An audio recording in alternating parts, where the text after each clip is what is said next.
adalah gembalaku, takkan kekurangan aku. Ia membaringkan aku di padang berumput hijau. Shalom, selamat pagi. Salam jumpa lagi dalam Sabda Siap Saji, Jumat 19 Agustus 2022. Marilah kita bersatu dalam doa. Dalam nama Bapa dan Putra dan Roh Kudus, amin. Allah Bapa sumber kehidupan, Engkau menghendaki kami selalu memperbarui diri dengan daya Roh-Mu. Kami mohon, semoga api cinta kasih ilahi Kau nyalakan di dalam hati kami, untuk semakin mencintai kehidupan segala makhluk. Dengan pengantaraan Tuhan kami Yesus Kristus, Putra-Mu yang hidup dan berkuasa bersama Dikau dalam persatuan Roh Kudus, Allah sepanjang segala masa. Amin. Inilah Injil suci menurut Matius. Dimuliakanlah Tuhan. Ketika orang-orang Farisi mendengar bahwa Yesus telah membungkam orang-orang Saduki, berkumpullah mereka.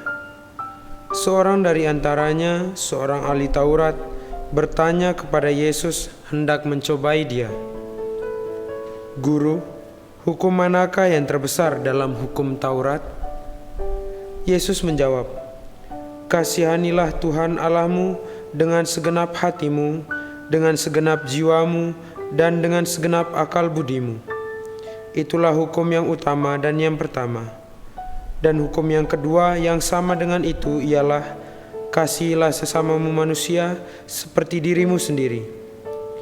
Pada kedua hukum inilah tergantung seluruh hukum Taurat dan kitab para nabi." Demikianlah sabda Tuhan. Terpujilah Kristus. Saudara-saudari yang terkasih dalam Kristus Tuhan, apa yang akan Anda lakukan jika seseorang menampar pipi Anda secara tiba-tiba? Saya rasa mustahil bagi kita untuk tidak membalas menampar orang tersebut, iya bukan? Atau apa yang akan Anda lakukan jika mengetahui ada seseorang yang menjelek-jelekan Anda dari belakang? Tentu, Anda dan saya akan langsung melabraknya, bukan? Hal ini memang sudah menjadi ciri khas kodrat manusia yang tidak dapat dipisahkan, di mana kita lebih sering ingin menuntut balas akan apa yang membuat kita merasa tidak puas dan nyaman. Hari ini Injil mengisahkan bagaimana seorang ahli Taurat yang bertanya pada Yesus mengenai hukum yang terbesar. Rangkuman Yesus mengenai hukum mencakup dua perintah yang menganjurkan kasih kepada Allah yang dapat kita lihat dalam kitab Ulangan bab 6 ayat 15, dan kasih kepada sesama yang dapat kita lihat dalam kitab Imamat bab 19 ayat 18. Kedua perintah ini merupakan benang merah tempat bergantung semua hukum. Dengan jawaban ini, Yesus menunjukkan kesetiaannya terhadap tradisi Yahudi dan komitmennya kepada spiritualitas yang menekankan hal-hal yang hakiki.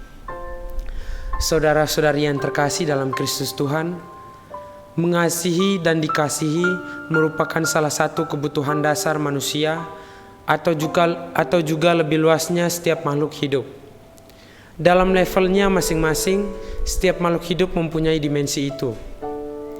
Pada manusia, mengasihi dan dikasihi adalah nilai luhur yang bersifat universal, yang didasari dengan kesadaran diri untuk bertindak dan merasakan. Tanpa nilai itu, manusia akan menjadi kering, cenderung brutal, dan antisosial. Demikian juga dengan tanaman atau binatang. Jika mereka dirawat dengan penuh kasih, mereka akan bertumbuh dan berkembang dengan baik. Yesus hari ini menegaskan bahwa mengasihi merupakan rangkuman seluruh hukum Taurat dan kitab para nabi. Kasih itulah yang harusnya menjadi kesadaran kita manusia yang bisa berpikir dan merasakan, yang telah diberikan oleh Tuhan Allah akal untuk berpikir.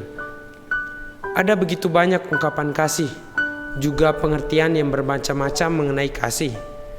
Namun satu yang jelas, perintah kasih ini ditunjukkan bagi siapa saja dan di mana saja serta kapan saja. Mengasihi berarti menjadikan hidup ini menjadi lebih berharga, memandang orang lain juga sebagai yang berharga, melihat lingkungan sekitar sebagai bagian dari dirinya. Membenci tidak perlu belajar, namun mengasihi memerlukan proses yang sangat panjang, berkelanjutan, dan sikap hati yang jelas. Maka perintah mengasihi senantiasa aktual bagi siapa saja dan kapan saja. Mengasihi tidak memandang warna apapun, tidak memandang kekayaan apapun, dan tidak memandang jabatan apapun. Maka dari itu, marilah kita membangun kasih yang sejati dalam diri kita masing-masing, agar dengan demikian berkat Tuhan senantiasa mengalir dan tercurah atas diri kita. Semoga.